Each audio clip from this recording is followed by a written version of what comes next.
మీ ఎలాంటి వ్యాపార ప్రకటనలకైనా వెంటనే మా ఛానల్ సంప్రదించండి. ప్రస్తుతం మనతో పాటు శ్రీ శుభంకరి సేవా సమితి వ్యవస్థాపకులు స్మార్త నరహరి, బ్రహ్మశ్రీ దుగ్గిరాల యాజ్ఞవల్క్య దిలీప్ శర్మ గారు మనతో ఉన్నారు. గురువుగారితో మాట్లాడేద్దాం.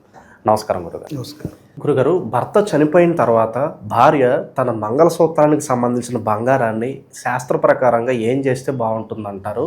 అలాగే దాన్ని కరిగించి ఉంగరంగానో లేదంటే గొలుసుగానో ధరించాలా, లేదంటే తన బిడ్డలకు ఇవ్వచ్చు అంటారా, లేదంటే గంగలో పారేయాలా? ఓవరాల్గా శాస్త్ర ప్రకారం ఏం చేస్తే బాగుంటుంది అంటారు?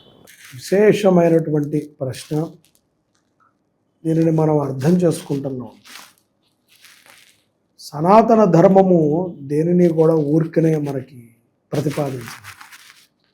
ఇప్పుడు రేపట్లో అందరం ఇది కామన్ లేండి, ఇవన్నీ తీసిపడేయండి అని మనం అనుకుంటున్నామంటే మన యొక్క బుద్ధి లోపించబట్టి అనుకుంటున్నాం. చాలామంది పెద్ద పెద్ద మహానాయకులు కానీ నార్మల్ వ్యక్తులు కానీ ఎవరికైనా సరే ఈ ప్రశ్న అవసరం. మామూలు వాడు చనిపోయాడు అనుకోండి, ఎవరైనా టీ స్టాప్ వాడు చచ్చిపోయాడండి, కొంచెం పెద్దవాడు చదివితే మరణించారండి, కొంచెం ఆధ్యాత్మిక వ్యక్తి శివైక్యం పొందారు, ఇంకా కొంత పెద్దవాడు చదివితే పరమపదించారండి. అదే యతీశ్వరులు గురువులు పోతే శివుల్లో కలిసిపోయారండి. ఈ కలవటము, ఉండటము, ఉండకపోవటము, ఇక్కడ కనిపించటము, కనిపించకపోవటం, ఇదంతా మాయ. ఫస్ట్ మనం ఆ విషయాన్ని తెలుసుకోవాలి. నువ్వు ఒక శరీరంలోకి రెంట్కి వచ్చావు. ఈ శరీరంతో నువ్వు చేయాల్సినటువంటి పనులను చేసి, అంటే ఈ ఆత్మతో ఈ శరీరంతో కూడి నువ్వు చేయాల్సిన మంచి మార్గాలను చేసి ముందుకు పడాలి.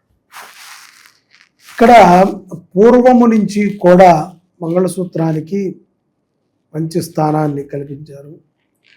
అసలు కనబడకూడదు మంగళసూత్రం. చాలా సాంప్రదాయాల్లో అయితే మంగళసూత్రం బయట ఎవరికి కనబడదు. ఇవాళ రేపట్లో అందరూ కనిపించేటట్టు వేసుకుంటారు. అసలు మంగళసూత్రం అనేటువంటిది కనబడదు. ఇలా మంగళసూత్రములో వాడినటువంటి బంగారం కానీ ఆ చైన్ కానీ ఏమి చేయాలి భర్త పోతే? సహజంగా ధర్మశాస్త్రం చెప్పింది ఏది దానం చేయమని, కానీ ఒకళ్ళు వాడిన బంగారాన్ని ఎప్పుడూ దానం చేయకూడదు. ఇది ఒక విషయం. దాన్ని సచేల దానం అంటారు. అది ఎక్కడో యజ్ఞాలు ఎత్తులు కొన్ని సందర్భాల్లో జరుగుతాయి. అవి మనకి అనవసరం, మీకు చెప్పినా కూడా అర్థం లేదు. ఆడవాళ్ల శరీరం మీద బంగారము ఎప్పటికీ దానం చేయకూడదు.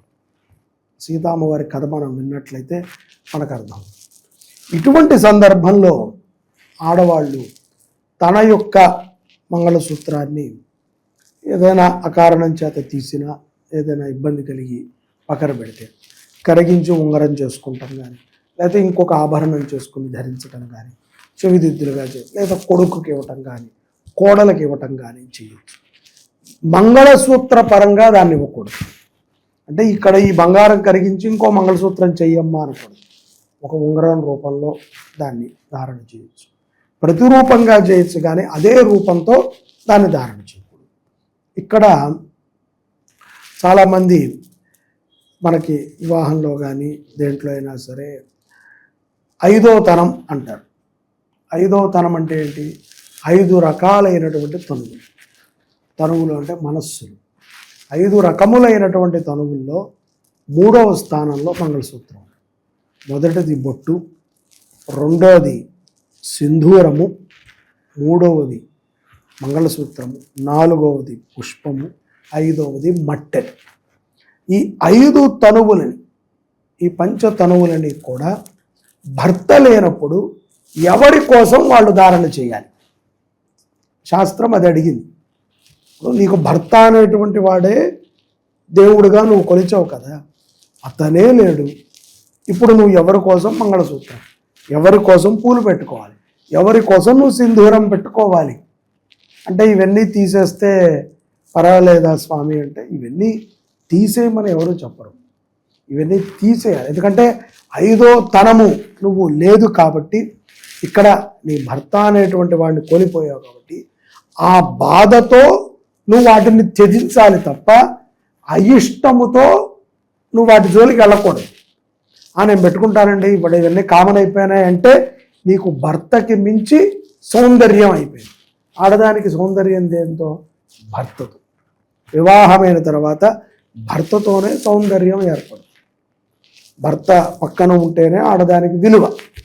ఇక మగవాడి పరిస్థితి ఏంటంటే, అయితే మగవాడు వాడు ఇష్టం వచ్చినట్టు చేయొచ్చా అంటే, మగవాడు కూడా తను కూడా ఈ నియమాలన్నిటినీ పాటించాలి.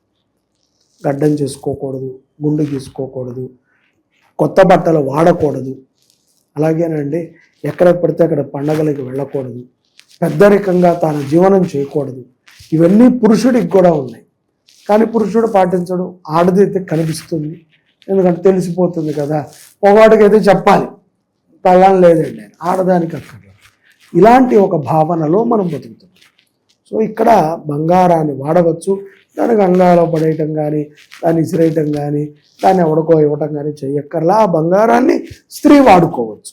ఈ 5 తనములతో పాటుగా అది కూడా ఒక ద్రవ్యం పక్కకి వెళ్తుంది అంతే. కానీ దాన్ని సేమ్గా మళ్ళీ మంగళసూత్రంగా చేసి ఇవ్వకుండా ఉంటే చాలు. అలా చేయటం వల్ల మంచిగా. మంచి విశ్లేషణ అందించారు, ధన్యవాదాలు.